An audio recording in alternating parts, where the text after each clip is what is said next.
ಒಂದು ಸಾಧನೆ ಮಾಡಲಿಕ್ಕೆ ಹೋಗುವಾಗ ಅನೇಕ ರೀತಿಯ ಅಡೆತಡೆಗಳು ಬರ್ತದೆ. ಎಷ್ಟು ಒಳ್ಳೆ ದಾರಿಯಲ್ಲಿ ಹೋಗಲಿಕ್ಕೆ ಪ್ರಯತ್ನ ಪಟ್ಟರು ಕೂಡ ಅದು ನಮ್ಮ ಇನ್ನೊಂದು ರೀತಿಯಲ್ಲಿ ಕರ್ಕೊಂಡು ಹೋಗ್ತದೆ. ಅದು ಬಿಡಬೇಕು. ಕಾರಣ ಏನಂದ್ರೆ ಮನಸ್ಸು ಅಷ್ಟು ಪವರ್ಫುಲ್. ಅದು ಸತ್ಯವನ್ನು ಹಿಂಬಾಲಿಸ್ಲಿಕ್ಕೆ ರೆಡಿ ಇಲ್ಲ. ಅದು ಹೇಳ್ತದೆ ಇನ್ನು ಸ್ವಲ್ಪ ಇರು, ಇನ್ನು ಸ್ವಲ್ಪ ಇರು. ಸತ್ಯ ಹೇಳ್ತದೆ ಇವತ್ತೇ ಮುಗಿಸಿಬಿಡು.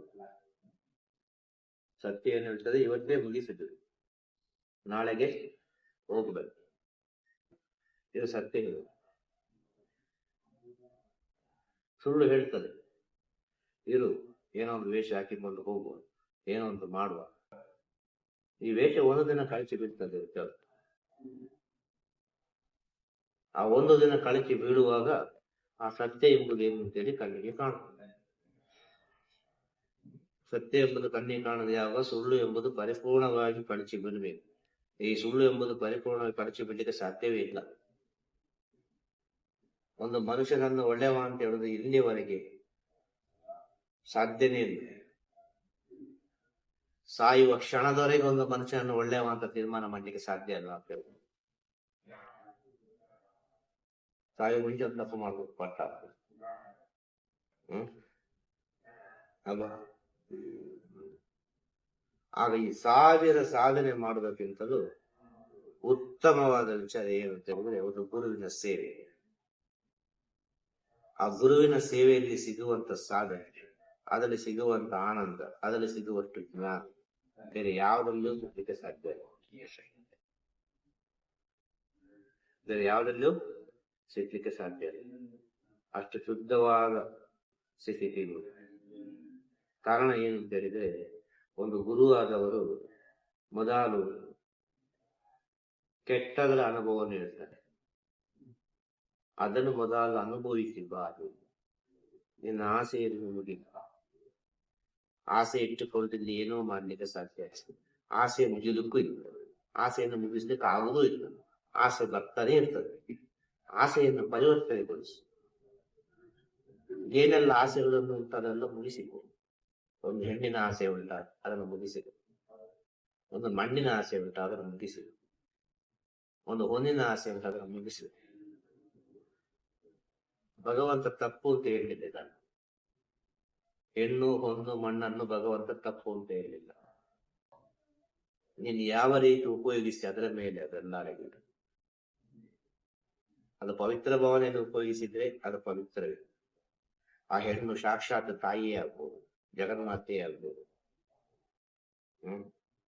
ರಾಮಕೃಷ್ಣ ಪರಮಹಂಸರಿಗೆ ಮಹಾಕಾಳಿದಾಗಿ ಆಗ್ಬೋದು.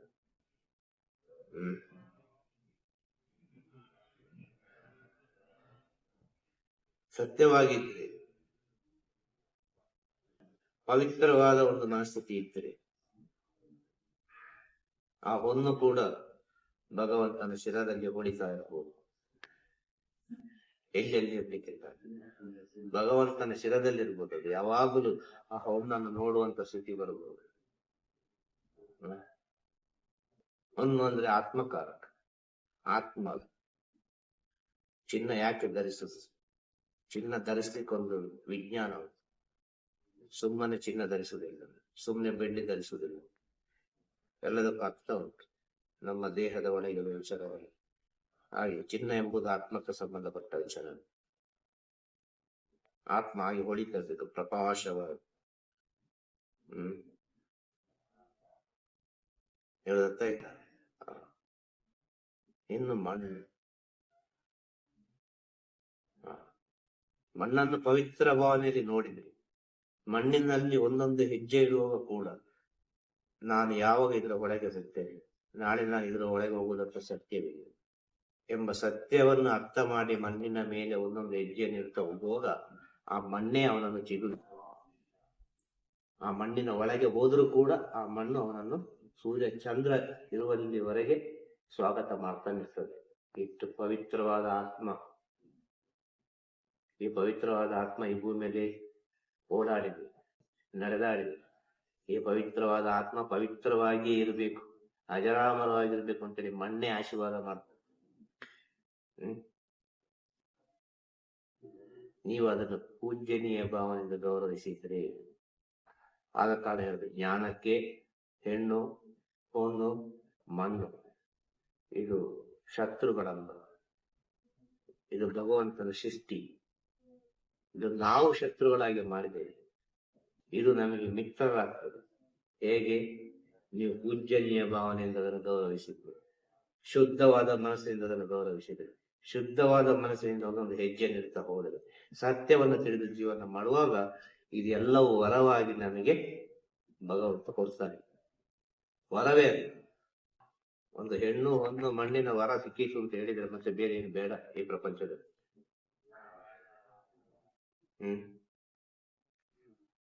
ಆದ್ರೆ ಇಲ್ಲಿ ಮನುಷ್ಯ ಇದನ್ನು ಉಪಯೋಗಿಸುವ ರೀತಿ ಬೇರೆ, ನೋಡುವ ರೀತಿ ಬೇರೆ. ನನ್ನದು ನನ್ನದು ನನ್ನದು, ನಾನು ನಾನು ನಾನು ನಾನು ನಾನು ಅಂತೇಳಿ ಎಲ್ಲಿವರೆಗೆ ನಾನು? ಆ ನಾನನ್ನು ತೆಗೆದ್ರೆ ಎಲ್ಲಿ ಉಂಟು? ಆಗ ಭಗವಂತ ಹೇಳ್ತಾನೆ ಎಲ್ಲವೂ ನಾನೇ ಅಂತೇಳಿ. ಒಳ್ಳೆಯವನು ನಾನೇ, ಕೆಟ್ಟವನು ನಾನೇ. ಒಳ್ಳೆಯವನನ್ನು ಸೃಷ್ಟಿ ಮಾಡಿದ ನಾನೇ, ಕೆಟ್ಟವನನ್ನು ಸೃಷ್ಟಿ ಮಾಡಿದ ನಾನೇ. ಒಬ್ಬರನ್ನೊಬ್ಬರು ತಿಳಿಯಿರಿ ಅಂತ.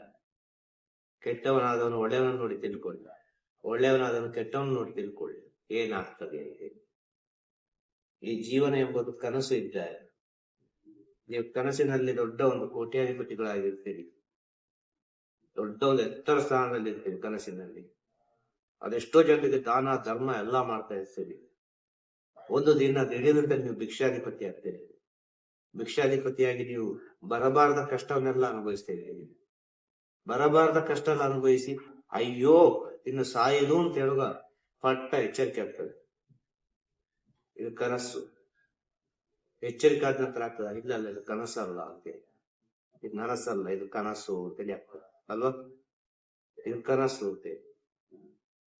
ಅದೇ ಕಣ್ಣು ಬಿಟ್ಟಾಗ ಇಲ್ಲಿ ನಡೆಯುತ್ತಿರೋ ಕನಸು, ಬೇರೆ ಏನಲ್ಲ ಇದು.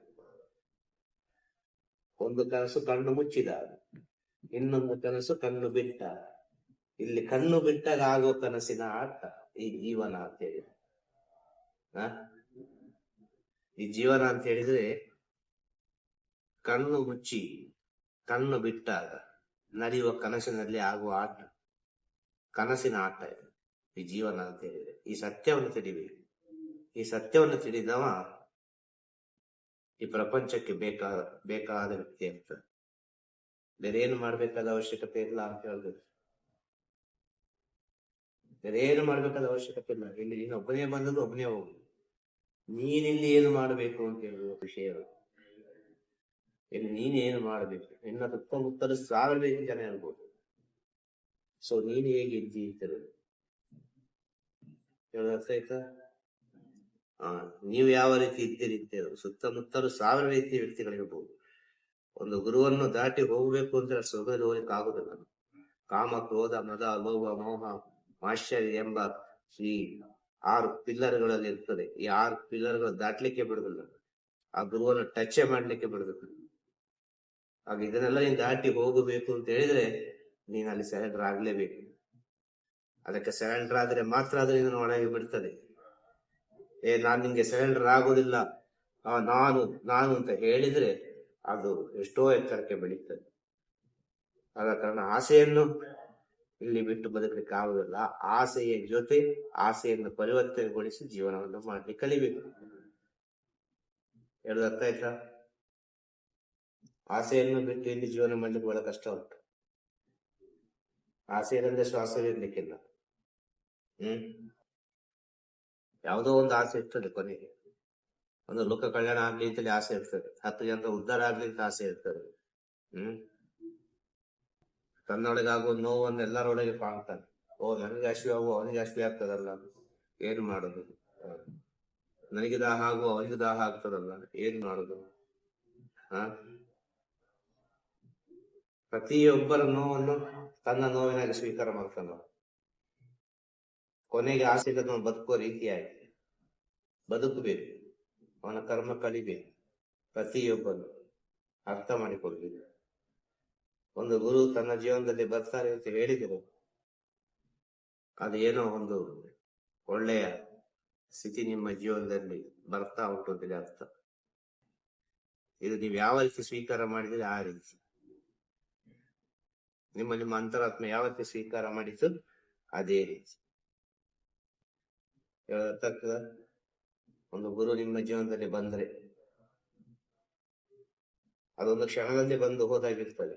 ಆ ಒಂದು ಕ್ಷಣವನ್ನು 1 ನಿಮಿಷ ಮಾಡು, ಆ 1 ನಿಮಿಷವನ್ನು 10 ನಿಮಿಷ ಮಾಡುದು, 10 ನಿಮಿಷವನ್ನು 1 ಗಂಟೆ ಮಾಡುದು, 1 ಗಂಟೆಯನ್ನು 1 ದಿನ ಮಾಡುದು, 1 ದಿನವನ್ನು 1 ವಾರ ಮಾಡುದು, 1 ವಾರವನ್ನು 1 ತಿಂಗಳು ಮಾಡುದು, 1 ತಿಂಗಳನ್ನು 1 ವರ್ಷ ಮಾಡುದು.